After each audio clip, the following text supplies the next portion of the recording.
Sweet of you sir. एक question है, छोटा सा क्वेरी है। लाइक जब मैंने भी अपना कॉलेज स्टार्ट करा था, then I came to know कि सर प्रैक्टिस के लिए क्या we need to have a connection, कि बड़े वकील साहब हैं उनके अंदर, क्योंकि आप वकील साहब के घर पहुंचे, वहाँ पे 20 लोग और हैं जो इंटर्न कर रहे हैं।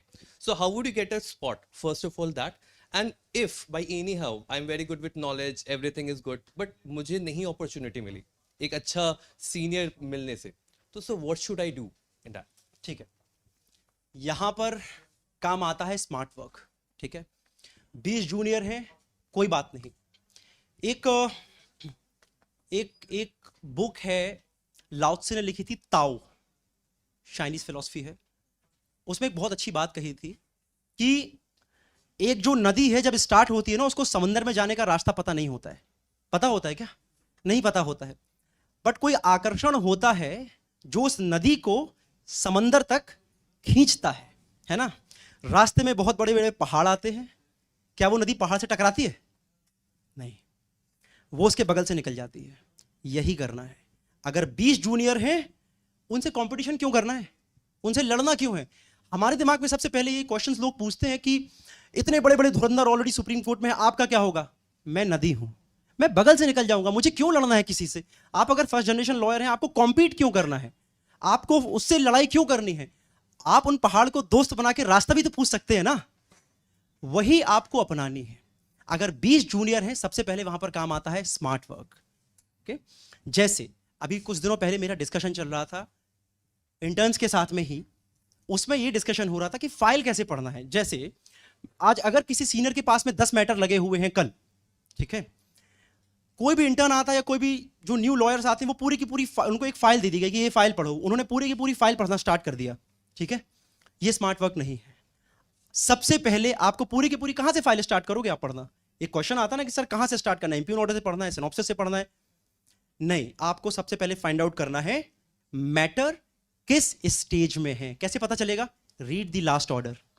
लास्ट ऑर्डर पढ़ो, ऑर्डर में लिखा होगा this matter is listed for the miscellaneous hearing, तो आपको पता है अगर मिसलेनियस हियरिंग के लिए लगा हुआ है। आपने क्लर्क से पूछा साहब ये मिसलेनियस हियरिंग क्या होती है, तो उन्होंने बोला कुछ नहीं होता है, ये रिप्लाई फाइल, दूसरी पार्टी रिप्लाई फाइल करेगी और कोर्ट नेक्स्ट डेट दे देगी। तो अगर कोर्ट नेक्स्ट डेट दे देगी तो उस फाइल को पढ़ के आप क्या कर लोगे? और वो फाइल को अगर आप बहुत अच्छे तरीके से पढ़ भी लोगे तो सीनियर को क्या बेनिफिट दे पाओगे? समझ में आ रहा है? सबसे पहले फाइंड आउट करो कि लास्ट ऑर्डर क्या है, मैटर किस स्टेज में है। उस हिसाब से सपोज अगर मैटर लिस्टेड है for the cross examination of PW11, आपका माइंडसेट पूरा का पूरा PW11 पे फोकस होना चाहिए, उस पर्टिकुलर फाइल पे। फाइल तो पूरी पढ़नी है, क्योंकि अगर मैं आपको बोल दूं ये लो 3000 पेज पढ़ लो, आप नहीं पढ़ पाओगे। हमारा ह्यूमन माइंड वो कहता है कोई टास्क दो, कोई कोई कोई ऑब्जेक्ट दो, मैं पढ़ क्यों रहा हूं? तो उसको बताओ PW11 की डिस्क्रिपेंसीज निकालो, क्या गलतियां कर रहा है, कहां गलतियां कर रहा है, तो आप उस फाइल को फिर स्कैन करोगे PW11 की डिस्क्रिपेंसीज के हिसाब से, PW12 की डिस्क्रिपेंसीज के हिसाब से, वैसे आप फाइल पढ़ना स्टार्ट करोगे। और फिर आप सीनियर को जाके बोलोगे कि sir tomorrow is the cross examination of PW1 and I am thorough prepared with the cross examination, these are the list of questions, time मिले तो पढ़ लेना, नहीं पढ़ना तो कोई बात नहीं, fine, good enough. Second time भी मैं यही करूंगा, थर्ड टाइम भी यही करूंगा, फोर्थ टाइम भी यही करूंगा। कभी ना कभी अगर आपके पास नॉलेज है, आप इंडस्ट्रियस हैं, कभी ना कभी ये चीज सीनियर को हिट करेगी, and that is how you come on top. आप दूसरे लोगों से डिफरेंट होते जाते हो। This is just one of the example of the smart work. There are various ways of the smart work, and I will say it's not also a smart work, it is a common sense. Thomas Paine की एक book है common sense, जरूर पढ़िएगा, है ना। और एक और बुक है द एंजल ऑफ रीजन। ये दोनों किताबें आपको इस पर्टिकुलर चीज में बड़ी काम आएंगी। तो आपके पास अगर कॉमन सेंस है, जो कि यूजुअली लोगों के पास नहीं होता है, आप प्रॉब्लमेटिक सिचुएशन में हो। प्लीज अंडरस्टैंड, जो भी कई बार क्वेश्चंस होते हैं कि सर जॉब कैसे मिले, अगर मैं इंटर्न हूं तो कैसे जॉब मिलेगा आपको, कोई ऑफिस आपको क्यों जॉब देगा? ऑफिस आपको जॉब देता है, see ultimately everyone is doing a business, okay. I consider it's an ethical practice, service और गुरु शिष्य परंपरा, बट एडमिटिंगली रेंट सबको देना है, जूनियर्स के पैसे सबको देने हैं, क्लर्क के पैसे सबको देने हैं, ऑफिस बॉय के पैसे सबको देने हैं, ड्राइवर के पैसे सबको देने हैं, पेट्रोल कहां से आएगा? तो यहां पर यह बात आती है कि अल्टीमेटली कहीं ना कहीं अब ये प्रोफेशन भी बिजनेस की तरफ तो जा ही रहा है। आपको जॉब कैसे मिलेगा? आप उस ऑफिस के बिजनेस को ईज कैसे कर रहे हैं?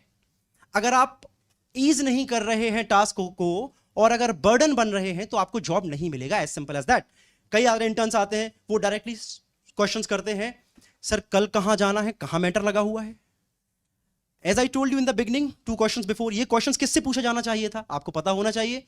ये क्वेश्चन सबसे इंपॉर्टेंट है, क्वेश्चन इंपॉर्टेंट नहीं है, किससे पूछ रहे हो ये भी मैटर करता है। मैं कोई इगोइस्टिक बातें नहीं कर रहा हूं कि मुझसे पूछ लिया तो मैं बड़ा इगोइस्टिक हूं, ऐसा नहीं है। आप मुझसे पूछोगे, मैं भी हम्बल तरीके से आंसर कर दूंगा, कोई और भी हम ह्यूमिलिटी के साथ में आंसर कर देगा, लेकिन आपका परसेप्शन अपने दिमाग में जरूर बना लेगा that this person does not have the common sense whom to ask what, है ना। और हो सकता है नहीं भी सोचे, good luck to you, but ज्यादातर चांसेस है कि सोच सकता है। तो कहां जाना है, क्या करना है, कौन सा मैटर लगा है, लिस्ट क्या है, रात को 11 बजे मैसेज भेज देना नहीं।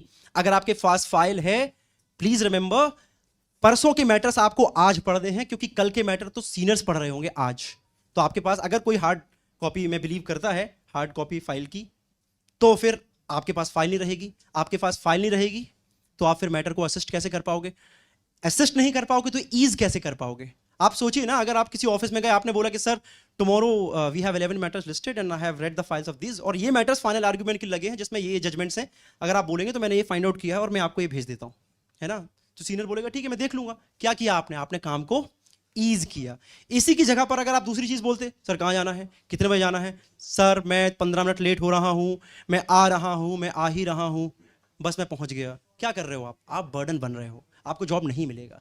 It's a common sense, you know, you should be punctual, you should be honest, है ना। और झूठ बोलना नहीं है इंटर्नशिप के दौरान, क्योंकि वो सीनियर ऑलरेडी झूठ बोल चुके हैं। जब वो इंटर्न थे उनकी किस्मत थी कि वो अच्छा कर चुके हैं, ठीक है, तो वो पकड़ लेते हैं आपके झूठ, ठीक है। आपको नहीं बोलना है। हो सकता है आपकी किस्मत, क्योंकि किस्मत तो प्रोबेबिलिटी पे चलती है ना, हो सकता है अच्छी हो नहीं हो, तो थोड़ी थोड़ी चीजें भी कई बार दिमाग में बहुत इंपैक्ट करती हैं। तो ultimately in order to get a job, for example, you have to ease the task in the office. This is the sole rule. Whenever you ask anything, whenever you do anything as an intern, as an associate, whenever you get the assessment internship, the first question to be asked is whether I'm easing the task or not, or am I becoming the burden. You will get the answer. Okay, thank you. Thank you, sir.